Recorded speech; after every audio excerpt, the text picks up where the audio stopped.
Hello, everyone that's already here, and welcome. We're just going to wait a couple more minutes to get everybody started up.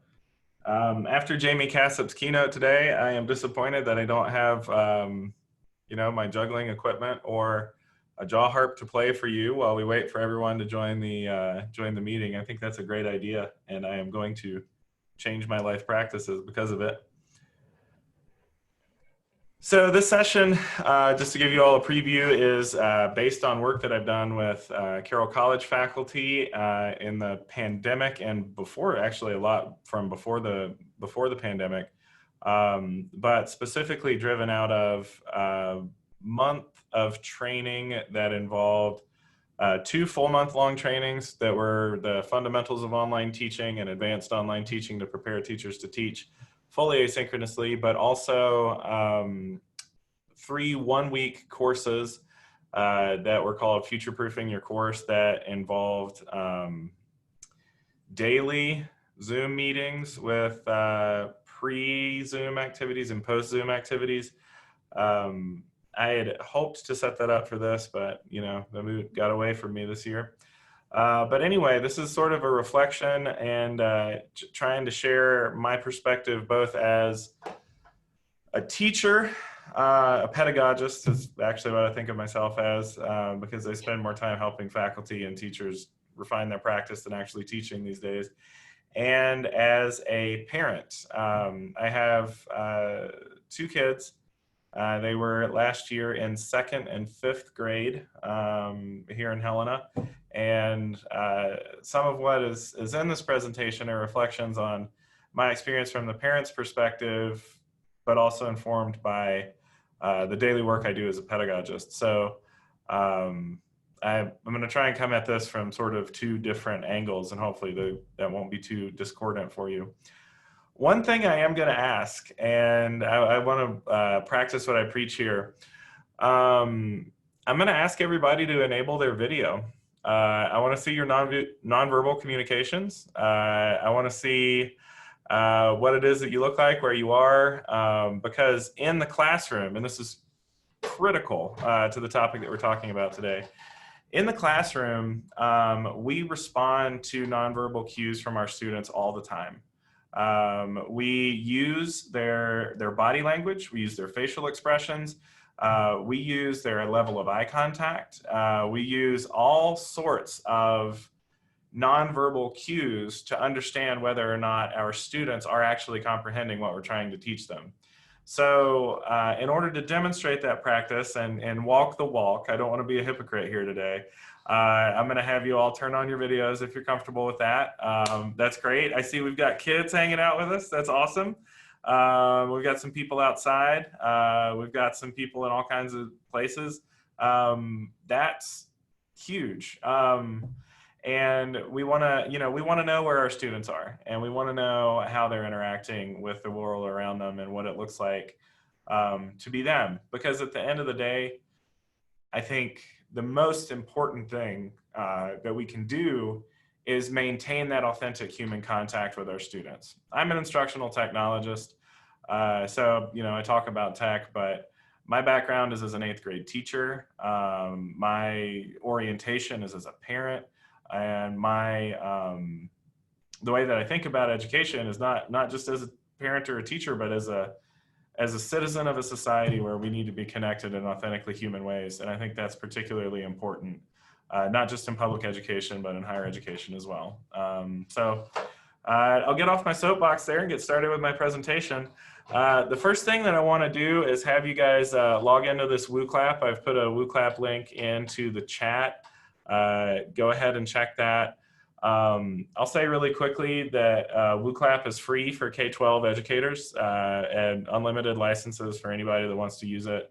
And it's a particularly valuable tool when teaching at a distance because you get that feedback of where your students are and what they're thinking and whether or not they're engaging. It's not possible for a student to respond to a question without thinking about the content that the question is oriented to. So I'm going to go ahead and push this first question to you guys just sort of as a warm-up. I want to know what your sector is. Where are you? Are you higher ed, elementary, middle?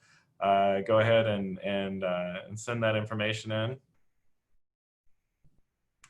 Oh, this is awesome. I love having interaction with elementary teachers in higher ed. I spend so much time sort of siloed off talking to faculty that are, you know, teaching in higher ed. I've been out of public education for about 8 years now, and I still miss it every day. So I'm so excited to see not just elementary, but middle and high school teachers as well. That doesn't mean that I don't have love for you, higher ed and public nonprofit. Don't get me wrong, but I'm really excited to see some of those other educators here. Oh, okay. There we go. Oh, Lang, thanks for posting that in. Yeah, the link's there in the chat. Lang reposted it for me. Really appreciate it. So go ahead and click that link. It should take you to a place where you can respond to this question. I'm going to be pushing more questions throughout the lesson, throughout the session. So yeah, make sure that you engage, and so that I know that you're with me, and we'll have some critical things to think about here. So let's go ahead and kick ourselves over to this next question. Looks like we got a pretty good response rate. We've got 32 in the meeting and about 28 in the Woo Clap right now. So that's a good enough ratio for me. Of course, if I were still teaching 8th grade, I'd insist on having 100% engagement, but I trust you all. So one word to describe your spring 2020. Just one word. Look at this. Oh my goodness. You guys are stressing me out already. I think I think these responses are all perfectly understandable. We've just endured a really stressful and frankly traumatic experience. And it's not just for us, it's for our students too. And it's really important to remember that that students can frustrate us, and that's normal, but they're also undergoing a lot of stress, and their parents are undergoing a lot of stress too. And I think when we orient ourselves to understanding that we're all in the same boat together, at least it helps me feel a little bit less insane and a little bit less exhausted and a little bit less chaotic, to have empathy for all of us. We're all experiencing this together. It's not just on us as teachers, but it's something that we as a society are all struggling with. So for me, that's a little trick that I help to remind myself when I feel stressed out or frustrated, that, you know, that's something that helps me keep perspective. So I want to go ahead and get started with this presentation here. K-16 Distance Teaching 101, Preparing for a Future We Can't Predict. That's contradictory. It's an oxymoron, and it's really frustrating to not know what's going to happen. And we do kind of need to plan for multiple different scenarios. So I'm going to talk about some ways that you can do that in your own practice. So here I'm gonna invert the usual presentation, and I'm gonna actually start with the takeaways here, and I'll provide these slides so you guys can look over them later on. But I just want to talk about these bullets a little bit here. I usually do a better job with presentations and avoid bullet points, so pardon me if I bore you to tears. But first thing, focus on 3 to 4 tools at most and use them repeatedly. This is huge. Talking with educators, especially in the public K-12 area, they were overwhelmed with tools in the spring. There were lots and lots of tools, and it was like, what do I use? When do I use it? How do I use it? Am I supposed to be using this now? Am I supposed to be using that now? What's my district using? What are the other teachers using? And it's really easy to feel like you have to use every tool on the market, especially when those for-profit tools are aggressively pushing out free versions. Everything went free in the spring. You know why? Because they wanted you to be a customer for the rest of your teaching life. Now that makes a lot of sense, but just because it's free and just because somebody else is using it does not mean that you can, and especially does not mean that you should integrate it into your teaching practice. What you want to do is you want to get those 3 or 4 tools that you like, that work for you, that work for your content, that work for your level, and you want to use them over and over again. Because there's this technology drag that happens when you integrate a new tool, that your students and your teachers need to learn how to use it. and that slows them down and that frustrates them. If you can spend the first couple of weeks getting them used to those 3 or 4 tools and then just use that and nothing else, you don't have to worry about that drag of onboarding new students to new tools every week. Raise your hands if you experienced a little bit of overload with tools. I think, yeah, I can see some people raising their hands that, yeah, I know that I did, and I helped a lot of people that did. And I even saw my own children's teachers struggling with this. Oh, we're going to do this week. Next week, we're going to do this. Next week, we're going to do that. That just balloons the amount of time that you spend onboarding people and restricts the amount of time that you spend actually educating and having students engage with content. So make a strategic plan at the outset to use a very limited amount of tools. 3 or 4, I think, is a good number. The next thing, let me get back over here. Prioritize tools which don't need another login. Can I see a show of hands of anybody that got a little frustrated with the amount of logins that their teachers and students and parents were? Yeah. I feel your pain. So what you want to do is you want to prioritize tools that are plugged into your single sign-on so that students don't have to have, I don't know that everybody has single sign-on. It's like a central authentication. In the Helena School District, it's Clever. And Clever's not like a learning management system. It's not a place to put things. It just remembers your password for you and logs you into stuff, right? So if you can leverage that, you want tools that don't need another login, that can be tied into what you also have. Oh yeah, I see Billings uses Clever too. Great. Yeah. So yeah, that's really important for I think for us to take into consideration that the sheet of passwords, if we can squish that down as much as possible, you're going to have a lot more success and you're going to reduce frustration on the part of both your parents and your students. Use an LMS. How many of you use an LMS? We've got only a couple. Okay, that's normal because in K-12, especially in elementary, no one really needed an LMS, right? We were in school, the LMS was kind of a nice thing to have if you were one of those teachers that was aggressive and wanted to use it. Excuse me. Go ahead. I hate to sound dumb, but I've forgotten what LMS is. Oh, sure. Yeah. Sorry. Yeah, I do that sometimes. I've heard of it, but I can't remember. So that's a really great question, and I wanted to focus on that as well. So thank you for slowing me down, and great job just speaking up. Learning management system. That's right, a learning management system. So yeah, just speak up if I'm talking if I'm not making sense. I'm using too many acronyms. A learning management system is there's several that are on the market right now. There's Moodle, there's Blackboard, there's Schoology, there's Canvas. There are other ones that you can use. I was using one when I was an 8th grade teacher called My Big Campus, which has since been consumed by Schoology. But what an LMS is it's a site that's specifically designed to manage learning for students.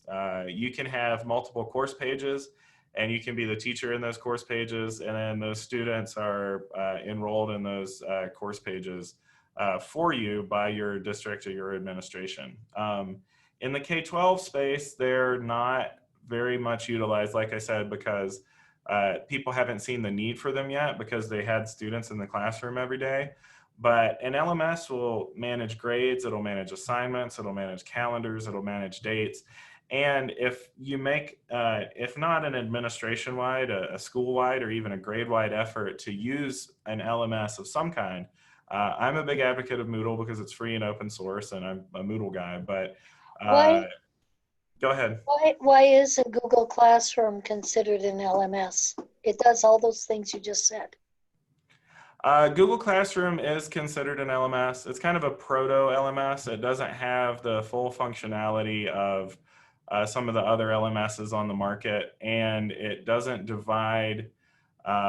Google Classroom is still working in a feed, am I right? Like, so yes. it feeds up, and yeah.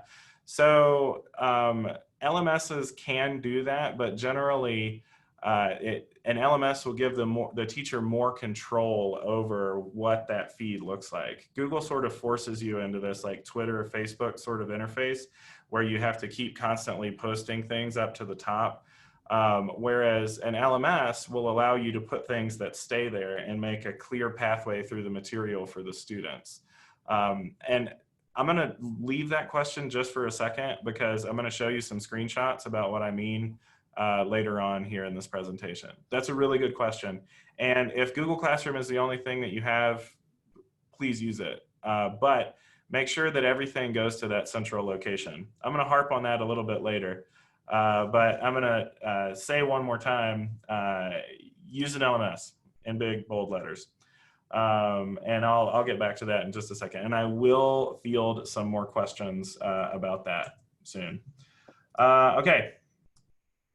Cloud your documents. What this means is use something like Google, use something like Microsoft Office 365, use something like whatever it is, make sure that the document stays up there and you're not like making students download documents over and over again. So like if I email you a Word document, you have to download it. That takes up space on your computer and then it gets lost somewhere in your downloads file. If you have a place in the cloud where that document stays, every time the student needs to access it, they're going to go to the same spot. And you're not going to have parents looking back in their email inboxes for that document that you sent them last week when they need to look at it again. And this is part of with the LMS. If you have cloud documents and you have an LMS that shows where those documents need to be accessed and when, then you can link over to them from your LMS. This is going to make more sense when I get to my screenshots. And that brings me to another point. Email is not your friend. A lot of people are using email, and that's great. Email is a really good tool. But when it comes to teaching, email is not your friend. You don't want to be emailing your parents and your students these materials over and over again because the inbox gets crowded and you lose stuff in the inbox. And we're not very good at titling our emails with the most relevant thing possible that makes it easily searchable. The other thing to consider is that for your parents, the email inbox is a source of anxiety and frustration and confusion, especially during a crisis. Your parents are being inundated with emails in their inbox, and your email is another email that amps up their stress level every time that they see it. They're like, oh, I have to do something for my kids. I just got these emails, maybe I lost my job, maybe I have something else going on, maybe I just found out that my uncle got sick. We don't want to force parents into that email inbox every time they need to find materials for their students. Likewise, your students are probably clogging each other's emails with irrelevant messages, which is fine, and I encourage that. But the way to get around that is to try and avoid using email for important course-related material. Finally, teaching above technology. Teaching is always more important than technology. Every single time teaching is more important than technology. I hope that you've all seen this at some point during this conference. The image here on the left is not mine, but it resonates with me. Wrong answers. What do you want your students to do with technology? Add to Flipgrid, start blogs, post to Seesaw, learn to code, produce green screens, create Google. See how these are all technology centric. Whereas the right answers, the correct answers on the right side here are raise awareness, join conversations, find answers to questions, imagine new possibilities. And over here on the right side, I have an image that I first put together for a slide deck in 2016 when I was talking about technology integration in K-12 and in higher ed. I use a learning objective methodology that's like a 3-part learning objective methodology. Pearson, it's really popular with the Pearson people and others. But the condition, the cognitive activity, and the outcome. So the condition is like what you're going to use, and it's okay to have technology in your condition, like using an iPad. But when you get to that central part of the learning objective, the cognitive activity, what are students doing with their brains, you don't want to have technology included. You want to say something like analyze a chart or research critical issue, or something that's related to what your students are doing in their brain. And then finally, the outcome is it's okay to have technology there. Like, so using an iPad, I want you to research this critical issue and then post to a journal about it, right? So what they're using on either side to get started and to finish, those are the tools. But what's happening in the middle is shouldn't have technology. Now, I could talk about this all day, and this is a little bit advanced, I think, for most public educators. But to give you an idea of what I'm talking about here, this is a learning objective that uses this format. Using the correct library website to access the readings listed in the course bibliography, participants will review and identify established principles of effective online pedagogy by reading a series of scholarly articles on the subject and reflecting on them in discussions and journals. Notice that at the top, we're talking about the library website and we're talking about the course bibliography. And at the bottom, we're talking about discussions and journals that are online places where they post. But in the middle, what I want them to do using these tools is review and identify established principles of effective online pedagogy. So that's what it is that you're trying to get at. The point is not the technology. The point's not the paper. The point's not the worksheet. The point is that the student at some point does this review and identification of principles of online pedagogy. I'm trying to get them to do something in their brain, and the stuff that they do, the stuff that they hand in, is only representative of that. And so I think it's kind of helpful to think about it this way. But practicing, again, what I preach, I want to move on to practices. And these are things that you can do. You know, we've talked about tools. I kind of want to set that aside. I see a lot of people have posted to the chat. The Seesaw is a really great tool. It can work a lot like a learning management system. There's others. Thank you. Yeah, thanks for that.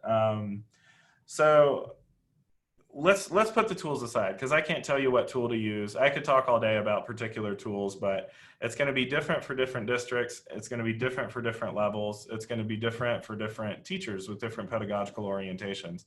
So I want to set the tools aside and start talking about practices. And these are going to apply to all of you, no matter where you are, because these are what humans do to learn.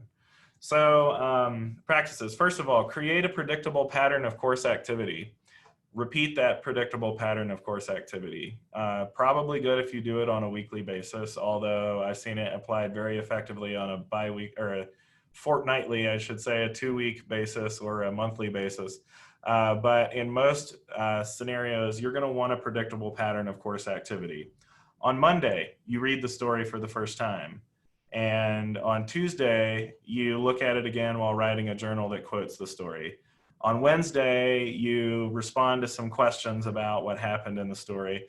On Thursday, I was a comm arts teacher, if you can't tell. On Thursday, you engage with your group and create some sort of activity based on the story. And then on Friday, you do a significant piece of writing that incorporates quotes from the story or whatever. And then you do that over and over and over and over again. And so that way, both in the classroom and at a distance, you reduce student and parent anxiety because they understand that, oh, it's Wednesday. We've got to do the thing that we do on Wednesday. Or it's Thursday. We need to work on the thing that we do on Thursday. And whatever it is, whatever subject you teach, or for all the subjects you teach, maybe in the elementary school, Monday is related to science, Tuesday is related to math, Wednesday is related to reading, Thursday is related to history, and then Friday is some time where you mash it all up and put it all together, right? But however you choose to do that, as the professional educator that you are, what matters is that you give your students a predictable pattern of course activity. This is going to serve you really well both in the classroom and outside of the classroom. Proactively message students and parents. Don't wait for a student to fail. Just don't wait for it. Go ahead, and if the student does not engage on Monday, reach out and say, hey, Billy, I saw that you didn't get to this thing on Monday. What is it that I can do to help you do it? Where are you having trouble accessing the technology? Did you not understand what I was saying? Did you not So take the time to proactively message them individually and let them know that you care. This is what we do in elementary and middle school and high schools all the time. You know, think about positive behavior interventions. Can I have hands for anybody that's ever been to the Montana Behavioral Institute? Has anybody ever done that thing? Okay. And this is kind of related to positive behavior interventions and supports, because you want to reach out to those students and not just tell them when they're failing, but remind them that they're succeeding too. So when your student turns in that activity on Monday, send an email, blind carbon copy to all the students that completed it and say, I'm really proud of you for doing this. That goes so far, not only for students, but for teachers to know that they're on the right course so that they can find their,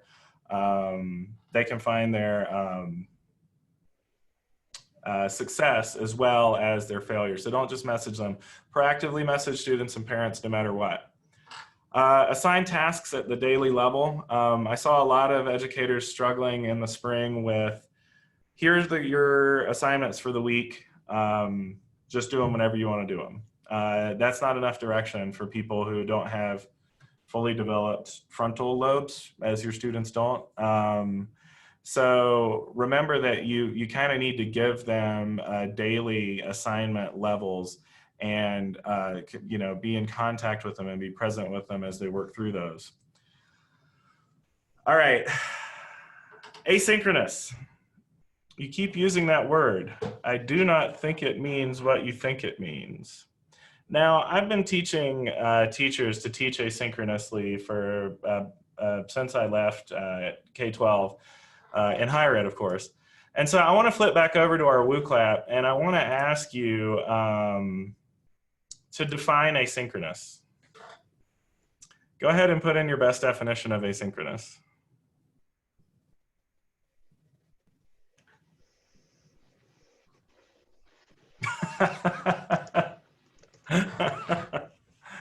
Now that's honesty right there. I love that.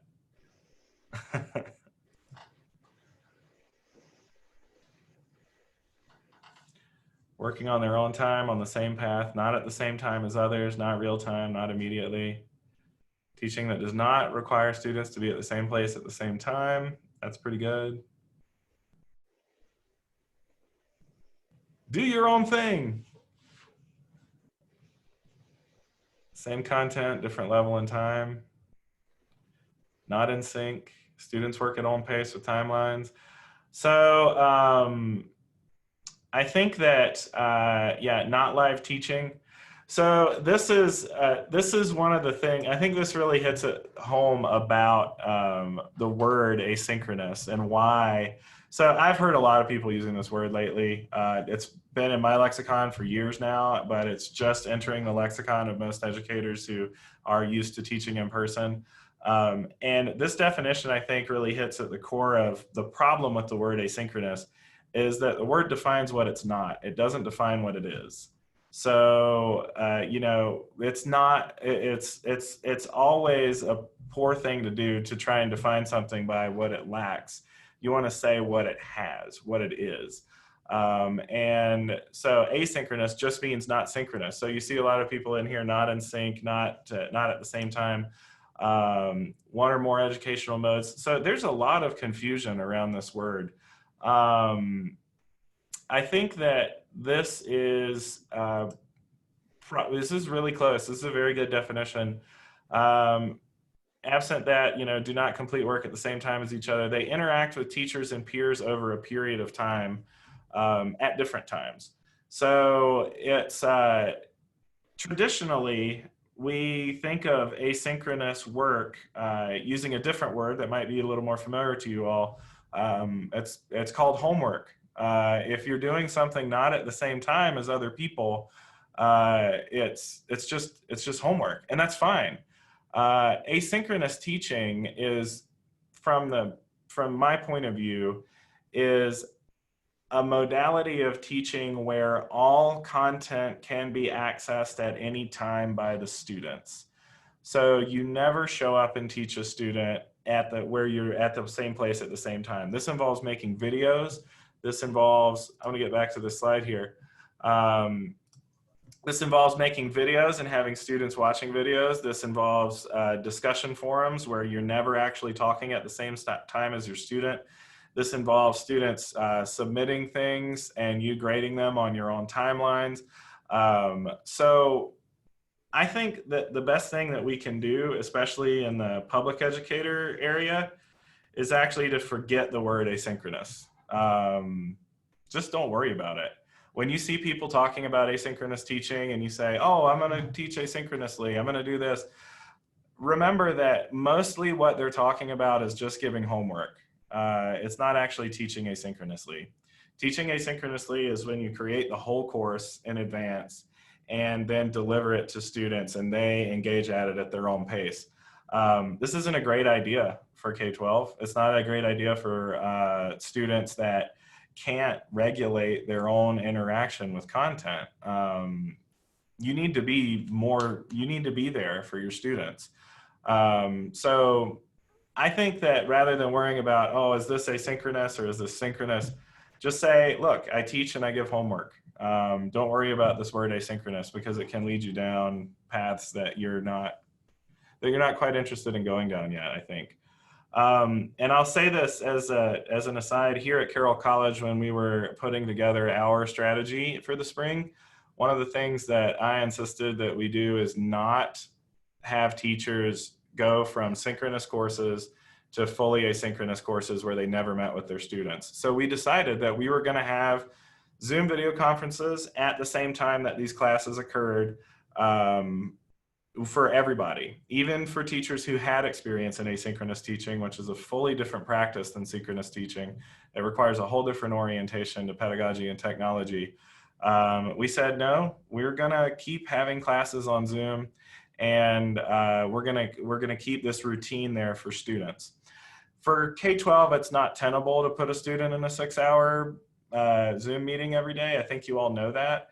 But when you have the opportunity to go distance, do at least have a pattern for your students and put it into that predictable pattern of course activity where they will check in with you and see you and have some instruction from the real life teacher. They're not ready to give up that human connection in education yet. They really, really need to see you and they really, really need to be with you. So make that happen as much as you possibly can. Use digital assignments and feedback in person. This is a crazy thing to say to a lot of teachers when we don't all have computers in our classrooms. But go ahead and paperless your course absolutely as much as you can. If you get your students used to practicing, turning in their assignments and getting their feedback from you and using that feedback on the next assignment, if you can establish that pattern in person, it's really going to help you go distance when you need to. And then finally, use data to show up and teach. I think a lot of us already do this in the classroom. We use our data to identify who needs differentiation, and then we practice interventions with them. It is okay for you to add a 30-minute Zoom meeting for a student who you notice is tanking because you've gone to a distance. You can say, I just want to meet with you and I want to talk about this assignment, because those students still need those interventions. Even if they're at home and they're not with you, they're still going to need interventions just like they would in the classroom. Normally you'd use proximity to do this, where you'd walk over and you'd stand next to that student and help them.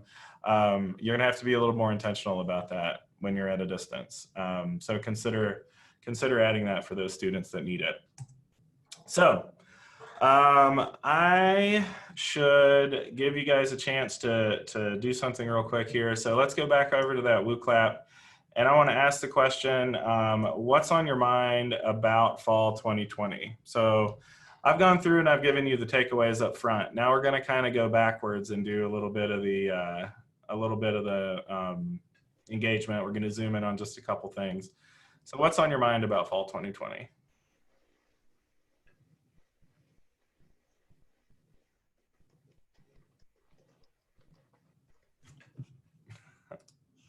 What isn't on my mind? Yeah, no kidding.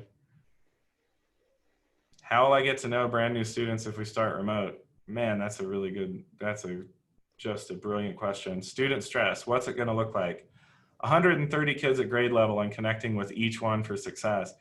You know, I there was a year where I had 150 eighth graders, and it was hard to do that in person with all that time in person, and it's even more challenging.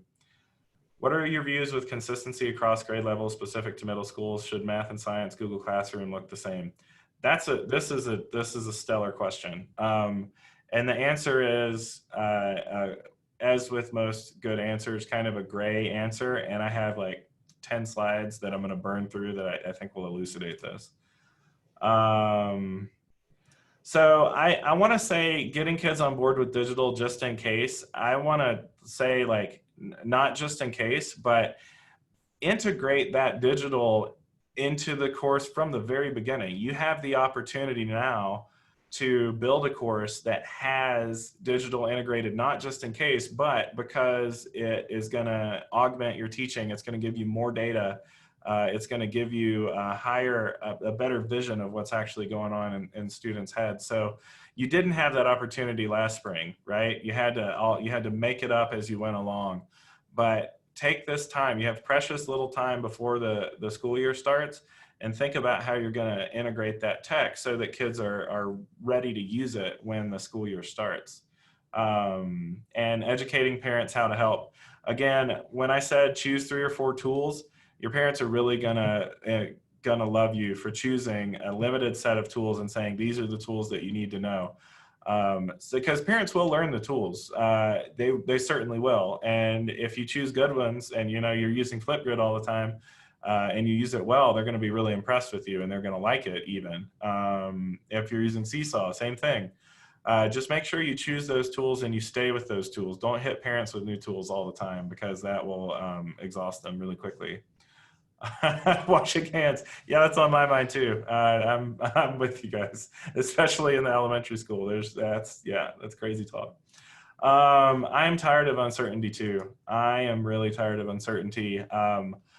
But I'm hoping at the end of this presentation, you'll come away with some ways to say, I know for certain what I'm going to do, whether or not we're in person or at a distance.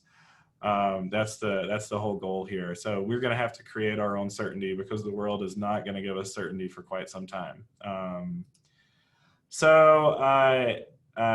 Revising my courses for online teaching to make them engaging for my students, developing meaningful relationships with my students via Zoom. I want to do something here. I don't know. Raise your hands if you've ever used a breakout room in Zoom. Okay, not enough of us. So I'm going to demonstrate a breakout room right now. So I'm going to actually create a breakout room. I'm going to divide you into 9 rooms with 4 participants per room. So you're going to go into little small rooms. Here we go. All right.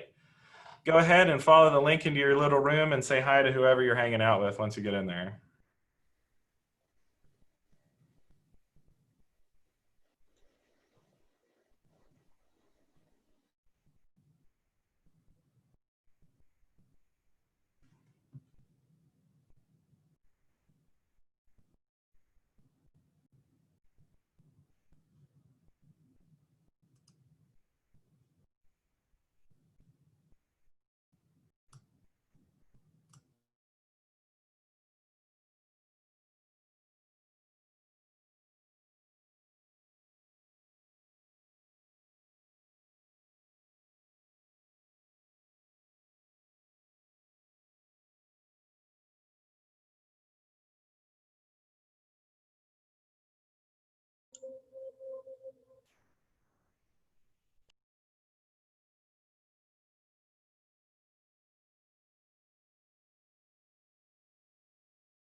So it looks like we're still in our breakout room. So I think the host has to invite us back to the main room.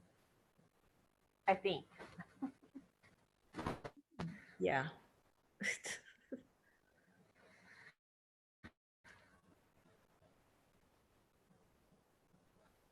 I guess that's one way of making sure your students stay where they're supposed to be, and then before you invite them back or something.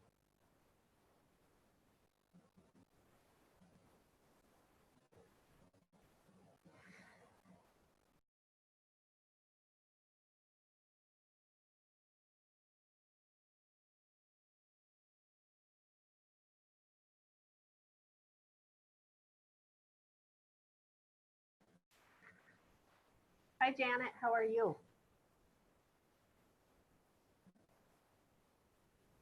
Oh, you're muted.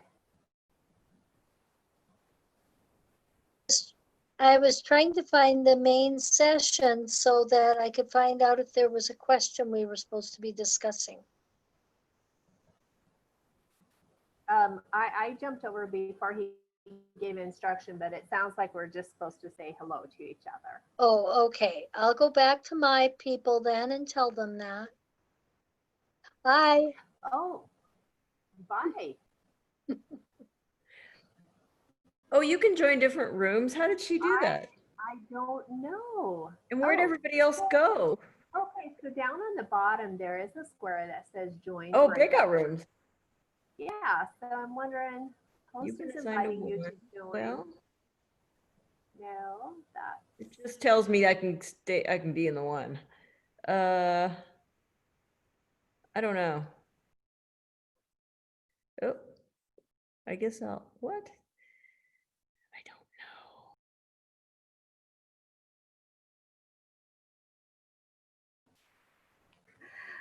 I told the Hi, people Chris. I was with that I would go see what was going on, and now I don't know how to get back to them. I'm kind of confused too. I thought I was going back to the main room. Chris, how are you? It's good to see you. Good. I thought I was going back too. I think you guys are in the main room. Are we back? Okay. Oh, This is the main room, but I don't know how to go back to my group. As a non-host, you can't put yourself back into a breakout room. Oh, I think actually you might be able to on your Zoom bar. Is there not a breakout rooms button? no. No? I don't know. Well, my apologies to them.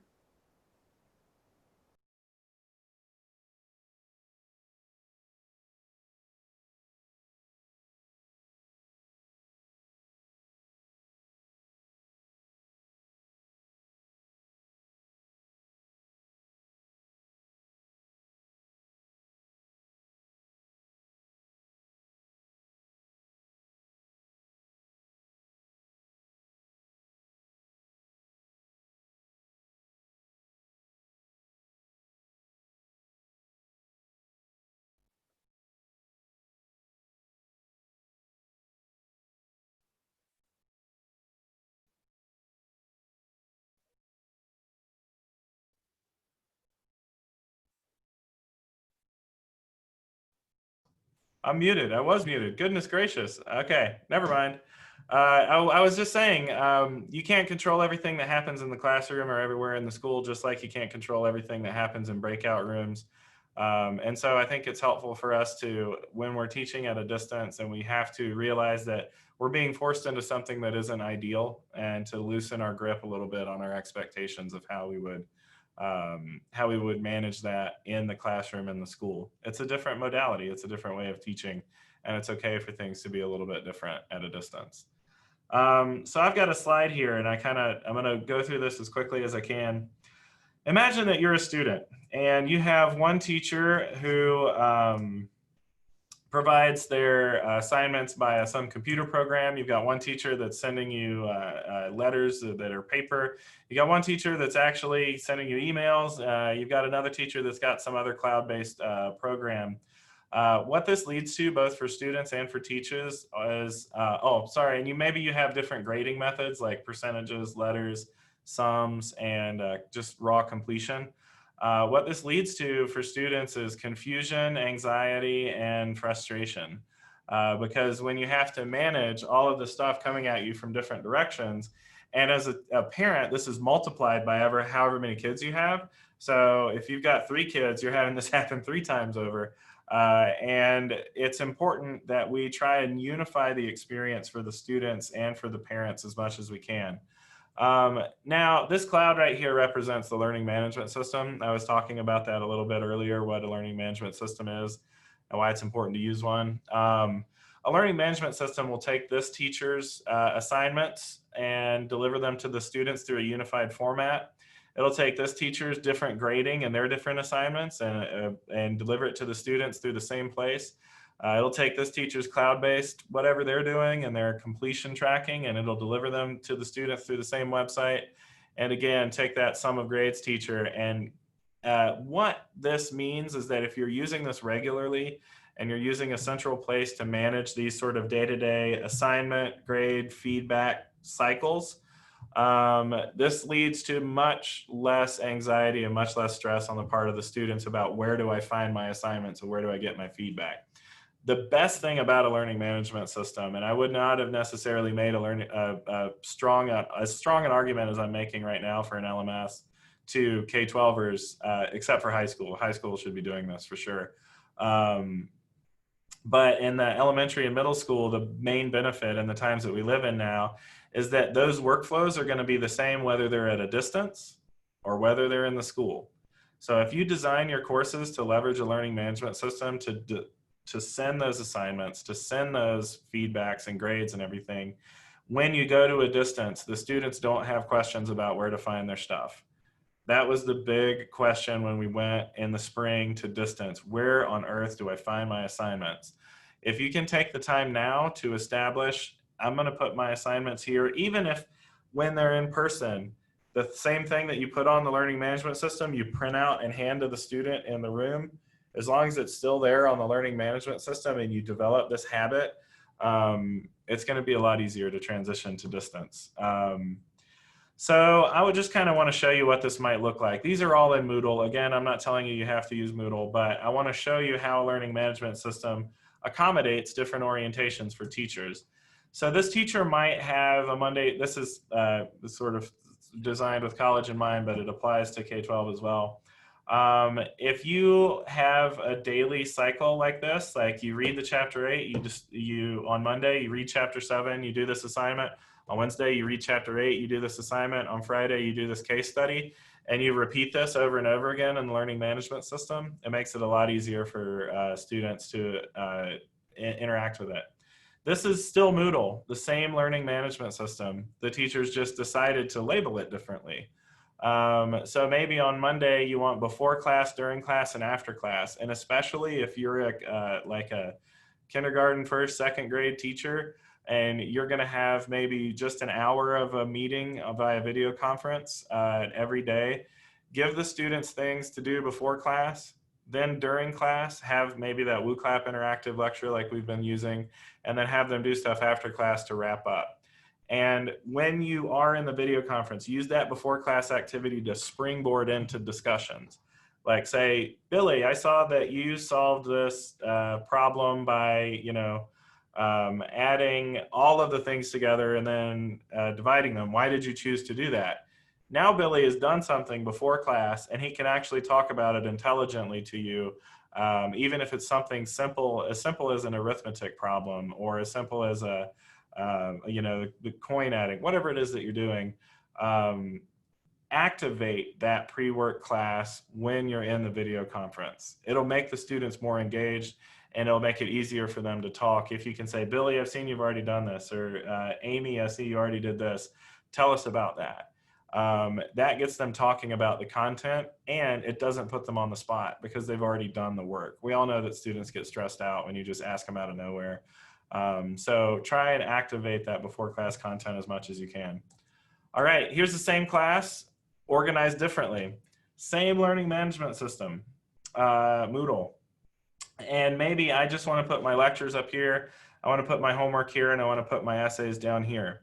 This looks different than what the other teachers are doing, but it's the same platform for the student that's looking at it. So even if I go in here and I look at this, a real learning management system will give you the option to arrange materials in ways that provide a clear pathway through the content for the students. And then here's just another way to think about that. I've got this done by a week section with subsections of slides, lab material submissions. So a learning management system will provide the same look and feel for all of your students, but it will allow each individual teacher to make their informed pedagogical decisions about how to provide that content. And that's the value of the LMS. I've heard people say to me that the learning management system, like, I don't want to force all my teachers to use the same thing. I don't want to force all my teachers to use an LMS because when I walk around the school, one teacher's doing one thing in one classroom, one teacher's doing something in a different classroom, and one teacher's doing something in a different classroom. And that's a reasonable caution, but my response is the learning management system is not what the teacher is doing in the classroom. The learning management system is the classroom itself, okay? You provide every single teacher with a classroom, and it's a fairly uniform classroom, and that doesn't seem to get in the way of them doing diverse things with their students. So don't think of the LMS as telling you what to do. Think of it as the building where your students meet. The LMS is not the activity you do in the classroom. It is the classroom itself. Okay, I'm totally out of time, so I'm going to blast through these grade reports just to show you what I'm talking about here. So an LMS will also have a grade book with it, and you can choose how you display your grades to your students. So here I've weighted categories, and I have, this is just Moodle, but other systems do this too. I have the grades, but most importantly, I have those subjective feedback next to the grades. Our students are conditioned to look for numbers, like Pavlov's dogs. They salivate when you give them points, right? That's not necessarily good for their growth. What is good for their growth is subjective feedback. So anytime that you give a number, you should give some subjective feedback to them why they got that number. A learning management system will do this for you. Notice here that this student has an 82.5, right? And that makes sense because the exams are weighted up to 50%. I'm gonna show you the same grades, but notice that this student has a C-, which is a low 70. Does anybody know why that is? Anybody want to unmute themselves and tell me why that is? Same grades, exactly the same grades. You're not using weighting in this example. That's exactly right, Janelle. What we've done here is notice there's 300 points available in homework, so homework is half of the grade, right? So that final exam isn't weighted up to 50%. Actually, homework is weighted to 50%. And that student did poorly in homework compared to their final exam grade. This is the same learning management system, the same grade interface for the students, but two teachers could be providing two different calculations in two totally different ways. And this is one of those things that sort of frees the teacher to do more interesting and relevant feedback for their students. I'm going to show you the same grades in a couple of different formats. Here I've gotten rid of the numbers altogether and just given them letters. Sometimes students obsess over that 1/10 of a point or the 1/2 of a point. That's not productive for their growth. And if you feel like you want to just show them letters, no problem. Show them letters and feedback. Or better yet, if you want to totally turn their world upside down, get rid of all the numbers and all the letters and just give them feedback. The learning management system will do this for you. And that's what LMSs are built to do. And that's me on my soapbox for learning management systems. So remember, the big takeaway here is that in person, you maybe have a cycle where you hand out papers every day, but then COVID comes along and that cycle gets broken because you don't have the daily, you show up in my class for an hour at 10 o'clock. If those are all stored in an LMS, even when COVID comes, the submission, the access, the feedback of the assignments, that cycle does not get broken. That cycle stays intact. And so if you can use that technology and embed it in your course and take the time, the precious time that you have now in the beginning of the semester to figure out whatever it is in your district or for you that's going to work, that is my big takeaway. Alana, you're right. I shouldn't have a smiley face after COVID. That's a great point. So here are the key takeaways again. I'm going to go ahead and leave that up there for a minute, and I'll just take, I don't want to take any more of your time because we're about to wrap this thing up. Thank you all for participating. Please feel free to reach out to me, rhazen@carroll.edu. I'd be happy to help you out to digest some of this. This is all being recorded too, so you can come back and look at it. Sorry it was so much information. I hit you guys with a fire hose, but I only had an hour. So thanks a lot, everybody, and I hope to see you in the closing. And I'll be on the Zoom meeting at 3:30 if you're having trouble finding your OPI credits. I want to make sure everybody gets credit for that. I too was, like I said, a public school teacher. I want to make sure you get that certificate in your pocket. So, all right, thanks a lot. See you, everybody.